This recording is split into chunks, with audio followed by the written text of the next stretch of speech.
तो जो Barrett cell oesophagus रहता है उसका अगर अपन गॉबलेट सेल में अल्सिन ब्लू करेंगे तो उसका pH आएगा 2.5 and if we use alcian blue stain using intestinal goblet cell pH would come something around 7.5. Okay, उसके बाद रिस्क क्या है बैरेट सेल का, बैरेट इसोफेगस का, इसोफेजियल एडिनोकार्सिनोमा, ठीक है.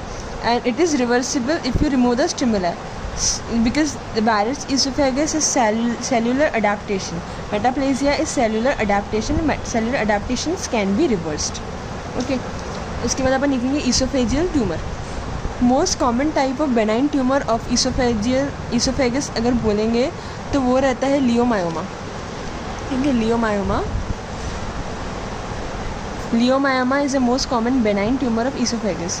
एंड मोस्ट कॉमन मैलिग्नेंसी बोले अपन तो स्क्वैमस सेल कार्सिनोमा जो रहता है it is more than adenocarcinoma. ठीक है, मैलिग्नेंसी इंडिया में या वर्ल्ड में.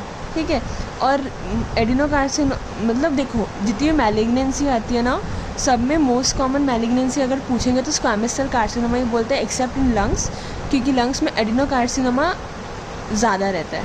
ठीक है, it is most common malignancy in lungs adenocarcinoma, but normally squamous cell carcinoma is most common. उसके बाद अभी अगर स्क्वैमस सेल कार्सिनोमा का मोस्ट कॉमन साइट देखें तो वो मिडिल 1/3 ऑफ इसोफेगस रहता है. ठीक है, मिडिल 1/3 ऑफ इसोफेगस. और एडिनोकार्सिनोमा ऑफ इसोफेगस का मोस्ट कॉमन साइट देखें तो वो लोअर 1/3 रहता है. ठीक है, अब अपन इसोफेजियल स्क्वैमस सेल कार्सिनोमा देखेंगे. ये भी नॉर्मली मेल्स में होता है 40 to 60 ईयर्स तक. बैरेट्स इसोफेगस भी मेल्स में होता था and it usually occurred in younger individuals like 30 to 50 years, but this occurs in kind of medium kind of individuals that is between 40 to 60 years. और उसमें क्या क्या क्लिनिकल फीचर्स रहते हैं, डिस्फेजिया रहता है, वॉमिटिंग रहता है, हेमेटेनेसिस होता है. ठीक है, या we can see lump in oesophagus. ठीक है, तो इसोफेगस स्क्वैमस सेल कार्सिनोमा में अपने को लम्प दिखेंगे, डिस्फेजिया होगा, वॉमिटिंग होगा, हेमेटेनेसिस होगा, मतलब शायद से there can be bleeding can also occur. अभी अगर रिस्क फैक्टर देखेंगे तो रिस्क फैक्टर उसका होगा स्मोकिंग, अल्कोहल, स्मोकिंग से बढ़ सकता है, अल्कोहल से बढ़ सकता है, सॉल्टेड एंड प्रिजर्व फूड से. ठीक है, nitrate like pickle and Plummer Vinson syndrome. Plummer Vinson syndrome क्या होता है, ये आयरन डेफिशिएंसी अनीमिया में होता है. It is triad, that is iron deficiency anaemia plus glossitis, tongue का ग्लोसाइटिस होता है, एंड इसोफेजियल वेब.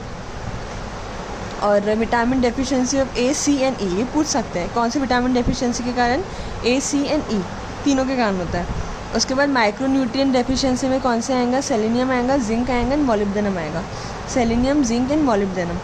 ठीक है, उसके बाद अगर अपन HPV और किसके कारण रिस्क फैक्टर हो सकता है उसका, HPV ह्यूमन पैपिलोमा वायरस के कारण हो सकता है. एंडेमिक एरियाज़ में HPV वायरस का जो इन्फेक्शन है उसका रिस्क बढ़ता है. नॉन एंडेमिक एरियाज़ में देयर इज़ नो रिस्क.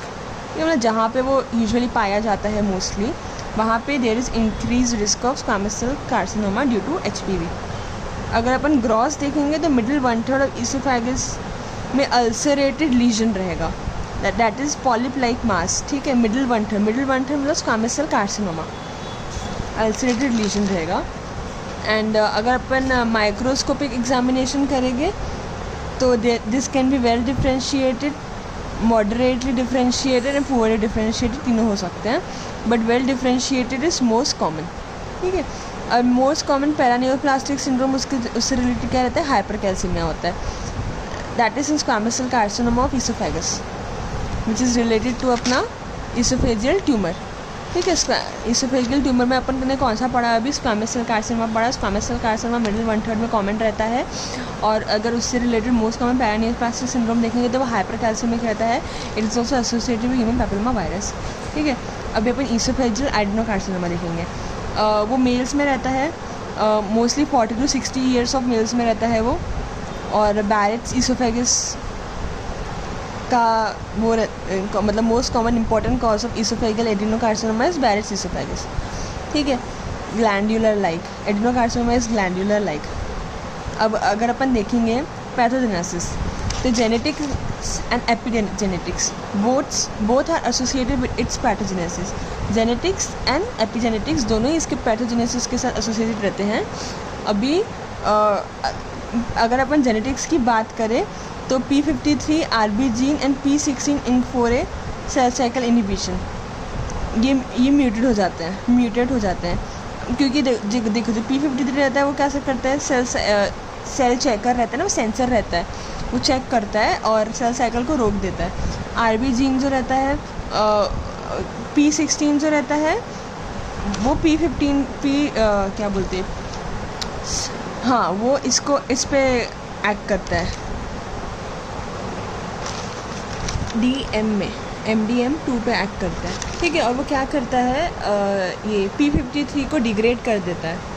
ठीक है, तो P16 जो रहता है वो इस पे एक्ट करता है और सेल MDM2 पे एक्ट करता है और सेल साइकिल के समय MDM2 को इनहिबिटेड रखता है ताकि P53 डिग्रेड ना हो. समझ रहे हो? तब P16 जो रहता है वो MDM2 पे एक्ट करता है.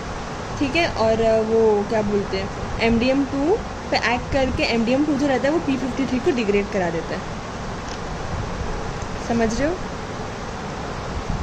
देखो जो P53 रहता है वो सेल साइकिल पे एक्ट करता है और अपोप्टोसिस करा देता है. ठीक है, जो डिफेक्टिव जीन रहते हैं मतलब वो सेल साइकिल को रुका देता है. जो P16 रहता है वो MDM2 पे एक्ट करता है और उसको इनहिबिटेड रखता है कि वो P53 पे एक्ट ना करे. ठीक है, और P53 पे एक्ट नहीं करेगा तो P53 अपना काम करेगा और वो सेल साइकिल को इनहिबिट कर देगा. तो ये सारे जो रहते हैं ये सेल साइकिल इनहिबिटर रहते हैं. अब इनका म्यूटेशन हो जाता है तो वो क्या कॉज करेगा, कैंसर कॉज करेगा, वो एडिनोकार्सिनोमा कॉज करता है. ठीक है, अब एडिनोकार्सिनोमा का अगर अपन माइक्रोस्कोपिक एग्जामिनेशन देखेंगे तो इंटेस्टाइनल रहता है और एक डिफ्यूज टाइप रहता है. जो इंटेस्टाइनल टाइप रहता है उसमें ट्यूमर सेल्स जो रहते हैं वो ग्लैंड बनाते हैं इंटेस्टाइन के समान. ठीक है, सपोज दिस इज़ ल्यूमेन और इसके आजू बाजू ट्यूमर सेल्स जो रहते हैं वो ग्लैंडुलर पैटर्न बना देते हैं. और अगर डिफ्यूज पैटर्न देखें तो there is no gland, it is signet ring cell. ठीक है, मतलब ये म्यूसियम रहता है और वो न्यूक्लियस को एक तरफ वो कर देता है, एक तरफ कर देता है. ठीक है, ये ट्यूमर सेल है, यहाँ पे म्यूसियम है, यहाँ पे न्यूक्लियस है. तो वो म्यूसियम इतना ज़्यादा रहता है कि वो ट्यूमर सेल को एक तरफ कर देता है.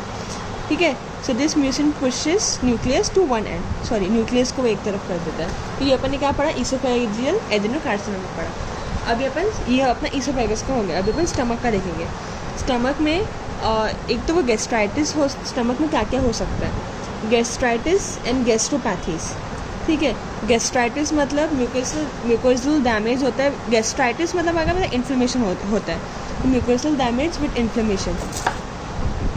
और अगर अपन गैस्ट्रोपैथीज की बात करते हैं तो पैथीज में क्या होता है, म्यूकोजल हाइपरट्रॉफी होती है विथ मिनिमल इन्फ्लेमेशन और नो इन्फ्लेमेशन. गैस्ट्रोपैथीज में there is mucosal hypertrophy with minimal inflammation और नो इन्फ्लेमेशन. गैस्ट्राइटिस में म्यूकोजल डैमेज होता है विद इन्फ्लेमेशन. अब उसका एग्जाम्पल देखेंगे अपन गैस्ट्राइटिस का. तो एक रहता है Menetrier's disease which is the example of gastropathy. Menetrier's disease is example of gastropathy. Young males में